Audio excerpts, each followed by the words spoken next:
Ini adalah visual udara yang kami ambil beberapa saat yang lalu. Alat berat masih kesulitan menjangkau lokasi kejadian dan lumpur-lumpur yang Anda lihat di sebelah kanan bawah layar itu adalah longsoran dari bukit setinggi 500 meter, 100 meter di antaranya menggulung dan juga menimbun satu dusun bernama Jemblung di Desa Sampang, Kecamatan Karangkobar di Banjarnegara, Jawa Tengah. Alat berat masih terus diupayakan untuk menjangkau lokasi. Yang sekarang dilakukan salah satunya adalah membuka jalan menuju lokasi kejadian agar proses evakuasi bisa dilakukan dengan maksimal. Cuaca saat ini terhitung baik, jadi proses evakuasi masih bisa dilakukan. Berbeda dengan malam dan juga kemarin, cuaca buruk seperti hujan yang terus datang sehingga proses evakuasi harus dihentikan berkali-kali. Kami juga mendapatkan video amatir dari seorang warga yang merekam kejadian pada tanggal 12 Desember atau hari Jumat saat longsor menimbun satu dusun bernama Jemblung di Desa Sampang, Kecamatan Karangkobar. Kita lihat videonya.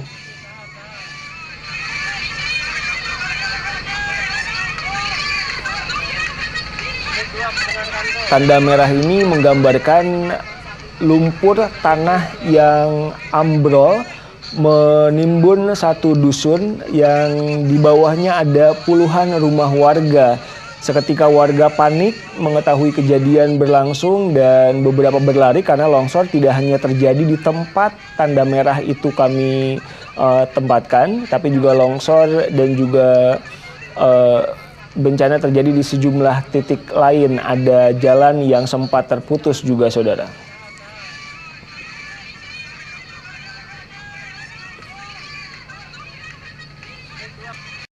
Saudara, langkah Presiden Joko Widodo yang akan menolak grasi atau pengampunan bagi terpidana kasus narkoba mendapatkan dukungan.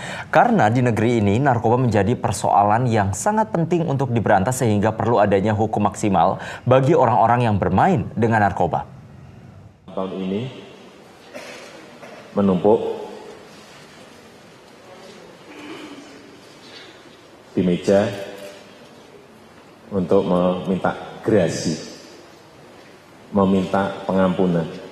Ada 64 pengedar berat yang sudah dihukum mati oleh pengadilan. Datang ke meja saya.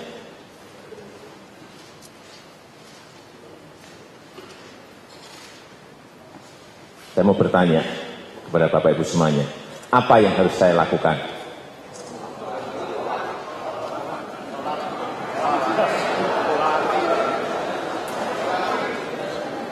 Ini sudah bertahun-tahun tidak segera diputuskan. Saya sampaikan, memang belum sampai di meja saya, tapi sudah muter di istana.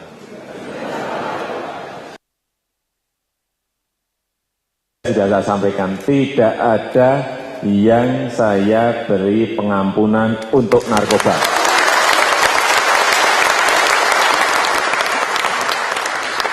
Tidak. Sudah. Tidak ada kata ampun untuk terpidana narkoba. Bahkan Presiden Joko Widodo sampai mengulang kata tidak hingga 3 kali. Pernyataan tegas Presiden Jokowi ini disampaikan dalam kuliah umum di Yogyakarta beberapa waktu lalu, memicu dukungan di berbagai kalangan. Bahkan dukungan ini juga berbentuk dalam unjuk rasa. Anggota Gerakan Anti Narkoba atau Granat menggelar aksi teatrikal bahaya narkoba di depan Gedung Kejaksaan Agung, Jakarta Selatan. Mereka mendukung Presiden Joko Widodo menolak grasi terhadap terpidana mati kasus narkoba. Aksi ini mendapat tanggapan cepat dari Kejaksaan Agung. Dalam waktu dekat ini, Kejaksaan Agung segera melaksanakan eksekusi mati terhadap 5 terpidana. Bahkan para jaksa eksekutor pun telah berangkat untuk melaksanakan eksekusi mati terhadap terpidana narkoba. Deteksi bahwa jaksa di daerah juga sudah pastikan mereka berada di tempat yang 5 orang itu. Jadi ada satu di Tangerang, di PLB Tangerang, 2 di Nusa Kambangan, dan 2 orang lagi di Batam. Hampir setiap hari, di negeri tercinta ini selalu ada kasus narkoba yang terungkap. Tentunya ini bukanlah informasi yang baik. Dibutuhkan tindakan hukum yang tegas untuk memerangi narkoba, termasuk menghukum mati para gembong atau pengedar narkoba. karena bahaya narkoba itu sama dengan bahaya korupsi. Bahkan narkoba bisa memutus generasi penerus bangsa jika tanah air ini mendiamkan saja. Tim Liputan Kompas TV.